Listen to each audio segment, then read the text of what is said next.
Massive election ہے، دیکھیں نا 64 کروڑ ووٹ پڑ گئے اور ایک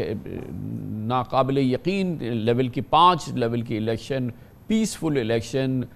دھاندلی کے الزامات نہیں لگ رہے، ہارنے والا ریزلٹس مان رہا ہے، جیتنے والا ریزلٹس مان رہا ہے، لوگ ہمارے جیسے ہیں، سب کچھ ہمارا جیسا ہے، مگر کیا وجہ ہے کہ ہم الیکشن کی بدترین مثالیں دنیا کے سامنے پیش کرتے ہیں اور بھارت نے بہترین مثال پیش کی؟ بہت شکریہ کامران صاحب۔ پاکستان کے انتخابات کے بارے میں جو آپ کا تبصرہ ہے میں اس سے متفق ہوں۔ ہمارے انتخاب آفٹر انتخابات، الیکشن آفٹر الیکشن، ہمیں نظر آتا ہے کہ اس کے اندر بڑی سیریس قسم کی، سنگین قسم کی دھاندلیاں بھی ہوتی ہیں، بے قاعدگیاں بھی ہوتی ہیں اور ان کے رزلٹ پھر کوئی تسلیم نہیں کرتا۔ یہ اپنی جگہ بالکل صحیح ہے، لیکن اس سے پہلے کہ میں آپ کے سوال کا جواب دوں کہ ایسا کیوں ہوتا ہے، مجھے اجازت دیں تو میں کہوں کہ انڈیا میں یہ جو بلیک اینڈ وائٹ کا ایک منظر پیش ہو رہا ہے کہ پاکستان میں سب بلیک ہے اور انڈیا میں سب وائٹ ہے،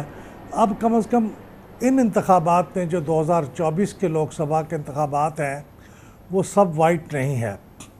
میں نے بہت سیریس الزامات سنے ہیں راہل گاندھی کی زبان سے جو وہ پریس کانفرنس کر رہے تھے،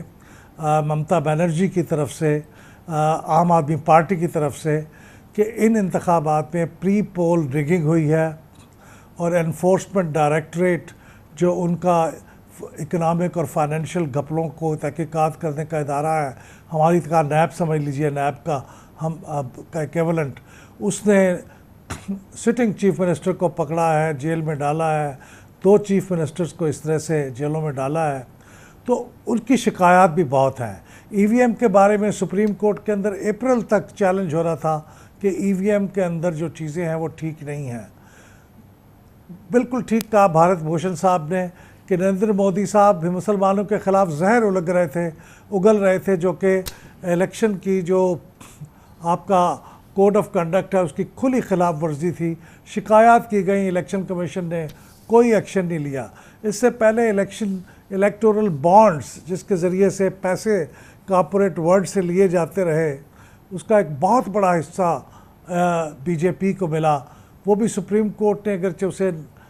غیر قانونی قرار دیا، لیکن کارپوریٹ ورلڈ کا بے شک یہ جتنے عوامل کا آپ ذکر کر رہے ہیں بے شک یہ امپورٹنٹ ہیں اور یہ صاف شفاف الیکشن کے زمرے میں آتے ہیں، ان میں ان کا حصہ ہے، لیکن جو الیکشن کا جو اصل دن ہے، جس دن الیکشن ہوا اس میں ووٹ ڈلا، ووٹ گنا گیا، اور جیسا کہ آپ نے سنا کہ ہر پولنگ ایجنٹ کے پاس جو اس کے پاس رزلٹ تھا، الیکشن کمیشن کے رزلٹ نے اس کو ٹیلی کیا، یہ غیر معمولی بات ہے۔ ڈیفینیٹلی اگر ہم اس کو صرف تنہا یہ دیکھیں گے کہ یہ بھارت کے الیکشن جو ہیں وہ صاف شفاف ایماندار اور پورے پروسیس کو اس کے اندر ڈالیں گے تو بے پناہ اس پہ سوالات آ جائیں گے، لیکن اٹ سیلف الیکشن کو یہ اس کو ڈائلیوٹ نہیں کر سکتا کہ جو پروسیس ہوا ہے، جس کو تسلیم کیا ہے، کراس دا بورڈ تسلیم کیا ہے تمام پارٹیسپنٹس نے، مطلب یہ میں نہیں کہوں گا کہ ظاہر ہے کہ 100% اس کو کیا ہے، لیکن آپ اندازہ لگا سکتے ہیں کہ جو رزلٹ سامنے آئے ہیں، جو اس پہ سامنے آیا ہے، اس کو جو اس الیکشن کی جو کریڈیبلٹی ہے، جو جس دن جو الیکشن ہوا ہے وہ تو ڈائلیوٹ نہیں ہوتی نا، اور ہم یہ تو نہیں کہہ سکتے اپنے آپ کو تسلی دے کہ نہیں جی وہ بھی ایسے ہی ہوا ہے جیسا ہمارا ہوا ہے۔ نہیں، ہمیں اس کی کوئی تسلی نہیں ملتی کیونکہ ہمارے الیکشن بہت خراب ہوتے ہیں، تسلسل سے خراب ہوئے ہیں، انڈیا میں تسلسل سے الیکشن ٹھیک ہوئے ہیں، لیکن 2024 میں ان کے ہاں بھی ایک نئی تاریخ رقم ہوئی ہے۔ راہل گاندھی صاحب کے الفاظ یہ ہیں کہ اگر پری پول ریگنگ نہ ہوتی تو ہم یہ الیکشن جیت چکے ہوتے، لیکن الیکشن نہیں جیتے، اس لیے باوجود اس کے بھی فرق کام ہے۔ لیکن میں آپ کی بات تسلیم کرتا ہوں کہ بنیادی طور پہ اگر کمپیئر کریں تو کوئی کمپیریزن نہیں ہے، لیکن اس دفعہ کے الیکشن انڈیا کی اپوزیشن نے تسلیم نہیں کیے، جس طرح سے ماضی میں وہ کرتے رہے ہیں، انہوں نے الزامات لگائے ہیں۔ اب ہم آ جاتے ہیں کامران خان صاحب آپ کے سوال کی طرف۔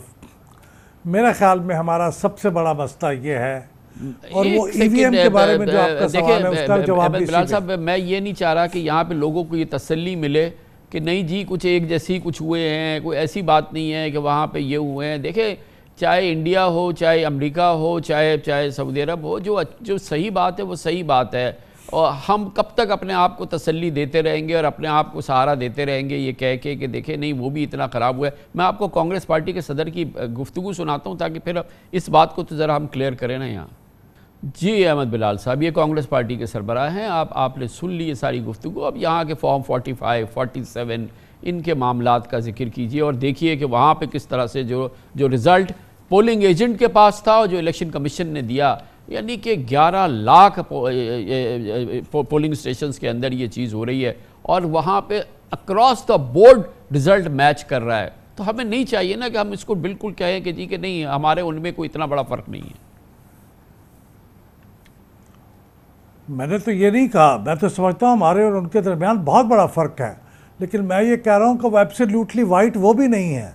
اور خاص طور پہ 2024 کے سر ایبسلیوٹلی وائٹ تو کچھ نہیں ہے. ایبسلیوٹلی وائٹ تو اللہ تعالیٰ کی ذات ہے. ایبسلیوٹلی وائٹ تو اللہ تعالیٰ کا نظام ہے. ایبسلیوٹلی وائٹ تو امریکہ کے الیکشن کو، برطانیہ کے الیکشن کو بھی لوگ نہیں کہتے. تو چلیں اب ہم اپنے پہ آ جائیں نا پلیز، ہم اس کو کمپیئر کریں نا کہ ہم کس جگہ پہ کھڑے ہوئے ہیں. ہمارے انتخابات کے اندر جو تسلسل کے ساتھ ہماری خرابیاں ہیں، اس کی بنیادی وجہ یہ ہے کہ ہمارا انتخابات کا اور جمہوریت کا نظام، اس کے اندر تسلسل نہیں رہا، کنٹینیوٹی نہیں رہی. اور اس کا ذکر بھارت بھوشن صاحب نے بھی کیا کہ انڈیا میں یہ اس لیے ہو پایا کہ وہاں کنٹینیوٹی رہی. ہمارے ہاں بار بار فوجی حکومتیں آئیں، انہوں نے مداخلت کی، انہوں نے پھر ہمیں اپنا سفر صفر سے شروع کرنا پڑا، اور اس کی وجہ سے ہمارے ہاں ادارے مضبوط نہیں ہو سکے، الیکشن کمیشن مضبوط نہیں ہو سکا. لیکن دوسری بڑی وجہ جو ہے، اور اس کے بارے میں ہمیں کہنا چاہیے، وہ یہ ہے کہ ہمارے ہاں مرکزی سطح پہ انتخابات کو کنٹرول کیا جاتا ہے، سبورٹ کیا جاتا ہے، اور ان کو نتائج کو پہلے سے طے کر لیا جاتا ہے کہ اس دفعہ اس سیاسی جماعت کو تو ہم نے الیکشن نہیں جیتنے دینا، اور اس دفعہ اس سیاسی جماعت کو ہم الیکشن جتوائیں گے. یہ 1988 سے سلسلہ چل رہا ہے. کبھی ہم اتحاد بناتے ہیں، ان کو پیسے بانٹتے ہیں، ان کے لوگوں کو پکڑتے ہیں، ان کو جیلوں میں بند کرتے ہیں. انتخابات سے پہلے 24 میں بھی ایسے ہوا، 18 میں بھی ایسے ہوا. تو مرکزی سطح پہ ہمارے انتخابات کو کنٹرول کرنے اور ان کو طے کرنے کی جو روش ہے، یہ ہمارا بڑا مسئلہ ہے.